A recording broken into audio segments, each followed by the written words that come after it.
আসসালামু আলাইকুম। তো অনেক সময় দেখা যায় মুরগির পাক বলে যায়, মানে মুরগির বাচ্চার বিশেষ করে।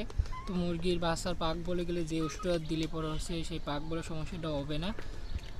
তো এই যে দেখতে পাচ্ছেন এআইবি বেড, এটা হচ্ছে মুরগির হচ্ছে পাক বলার রোগ প্রতিরোধ করতে সাহায্য করে। এটা হচ্ছে টোটাল হচ্ছে 10 গ্রাম থাকবে। আপনি 1 লিটার পানিতে হচ্ছে 1 গ্রাম মিশিয়ে 3 দিন হচ্ছে ডোজটা কমপ্লিট করলে হচ্ছে ইনশাল্লাহ মুরগির পাকগুলো রোগটা হচ্ছে হবে না এবং সেরে যাবে।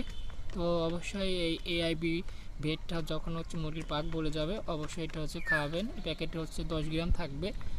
প্রতিদিন হচ্ছে 1 লিটার পানিতে 1 গ্রাম করে দিয়ে এরকম 3 গ্রাম 3 দিন হচ্ছে খাওয়াবেন। এতে করে মুরগির পাক বলার হচ্ছে সেরে যাবে। এটা হচ্ছে বাচ্চাকে বিশেষ করে দিবেন। দেখা যায় যে 10-15 দিন বাচ্চার বয়স হলে পাক বলা শুরু করে দেয়, এতে করে মুরগির বাচ্চা হচ্ছে মারা যায়।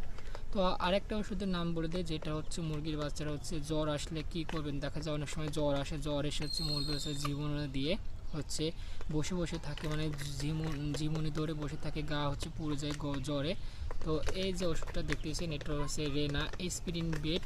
এটা হচ্ছে মুরগির জ্বর এবং মুরগির হচ্ছে ব্যথা সাথে সাহায্য করে। এটা হচ্ছে 1 গ্রাম হচ্ছে 1 লিটার পানিতে মিশিয়ে হচ্ছে খাওয়াতে পারে।